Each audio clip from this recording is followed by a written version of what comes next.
Hadirin yang dimuliakan oleh Allah Subhanahu wa taala, rahimani wa rahimakumullah. Allah menciptakan manusia dengan bentuk yang sempurna. Sempurnaan itu meliputi kesempurnaan lahiriah maupun kesempurnaan batiniah. Dari sisi kesempurnaan lahiriah, Allah menciptakan manusia dengan bentuk yang baik. Kita diberi anatomi tubuh yang lengkap dan dilengkapi dengan organ-organ tubuh yang dapat berfungsi sebagaimana mestinya. Sedangkan dari sisi batiniah, Allah menganugerahkan dua potensi besar pada diri manusia, yaitu potensi akal dan juga potensi hati. Akal untuk berpikir dan hati untuk memahami. Berpikir mengenai apa yang telah diciptakan oleh Allah dan memahami tanda-tanda kebesaran Allah, sehingga manusia tersadar bahwa manusia hidup di dunia ini kapasitasnya sebagai makhluk yang dhaif, makhluk yang lemah, tidak bisa apa-apa. Manusia bisa berbuat apa-apa semuanya atas izin Allah Subhanahu wa taala. Hadirin yang dimuliakan oleh Allah, dari kesempurnaan yang melekat pada diri manusia itulah kemudian Sayyidina Ali bin Abi Thalib ikut mendefinisikan manusia. Menurut beliau bahwa manusia adalah hayawan natik, manusia adalah hewan yang berakal. Dengan kata lain, bahwasanya manusia adalah makhluk yang cerdas, makhluk yang potensial, makhluk yang membutuhkan ilmu pengetahuan. Hadirin yang dimuliakan oleh Allah, Rasulullah senantiasa selalu mengingatkan kepada kita semuanya untuk menjadi manusia yang memiliki ilmu. Di dalam hadisnya dijelaskan, utlubul ilma walau bisin, tuntutlah ilmu walaupun sampai ke negeri Cina. Mengapa Rasulullah menyebut Cina? Padahal Rasulullah tinggal di Arab. Cina dan Arab sangat jauh sekali. Dari hadis ini mengisyaratkan bahasanya pentingnya untuk menuntut ilmu, meskipun harus menyeberangi samudra, keluar dari kampung halaman, terpisah dengan kedua orang tua. Fa inna talabal ilma fardhatun ala kulli muslimin. Karena menuntut ilmu itu hukumnya wajib atas muslim laki-laki dan muslim perempuan. Dengan ilmu dapat menghilangkan kebodohan dalam diri kita.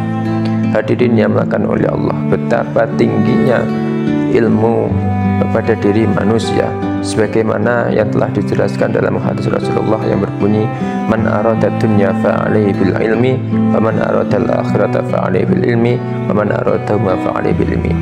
Man arada dunya fa'alaihi bil ilmi, barang siapa yang ingin bahagia di dunia maka harus punya ilmu. Pengen jadi apapun harus punya ilmunya. Pengen jadi dokter, pengen jadi guru harus punya ilmunya. Dan ilmu itu akan menjadi keindahan bagi pemiliknya. Innal hikmata tazidu syarifa syarafan wa tarfa'ul mamluka hatta yudrik madarikal muluk. Innal hikmata, sesungguhnya hikmah atau ilmu, tazidu syarifa syarafan, akan menambah orang yang mulia menjadi lebih mulia lagi, menambah orang yang sukses menjadi yang lebih sukses lagi. Wa tarfa'ul mamluka hatta yudrik madarikal muluk, dan akan mengangkat hamba saya menjadi seorang raja-raja. Betapa banyak orang yang dulunya tidak punya, dilahirkan dari keluarga yang tidak mampu, karena memiliki ilmu kemudian diangkat derajatnya oleh Allah Subhanahu wa taala. Wa man aradal akhirata fa'alaihi bil ilmi, dan barang siapa yang ingin bahagia di akhirat maka harus punya ilmunya.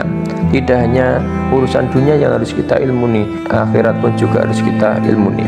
Karena ilmu adalah syarat mutlak diterimanya amal ibadah kita di sisi Allah Subhanahu wa taala.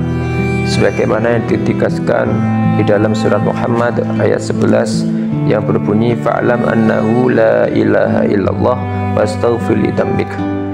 Fa'lam, maka ketahuilah, annahu la ilaha illallah, sesungguhnya tidak ada Tuhan selain Allah, wastaghfir li dzambika, dan mohonlah ampun atas dosa-dosamu.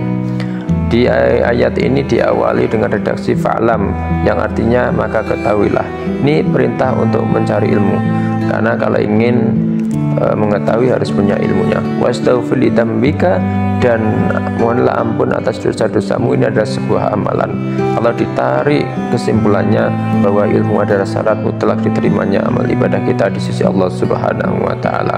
Hadirin yang dimuliakan oleh Allah Subhanahu wa taala, banyak sekali keutamaan orang yang memiliki ilmu, termasuk bisa menghantarkan ke surganya Allah Subhanahu wa taala. Man salaka tariqan yaltamisu fi ilma sahalallahu tariqan ilal jannah. Barang siapa yang keluar untuk menuntut ilmu, maka Allah akan memudahkan jalannya menuju surganya Allah Subhanahu wa taala. Tidak ada batas usia untuk menuntut ilmu, karena ilmu hukumnya wajib dituntut mulai dari buayan sampai masuk ke liang lahat. Utlubul ilma minal mahdi ilal lahdi. Tuntutlah ilmu mulai dari buayan sampai masuk ke liang lahat. Mudah-mudahan anak-anak kita yang sekarang ini sedang menuntut ilmu, baik offline maupun online, mudah-mudahan diberi kelancaran oleh Allah, diberi kemudahan, dititipi ilmu yang bermanfaat, dan mudah-mudahan kelak tumbuh menjadi putra putri yang solih dan solihah.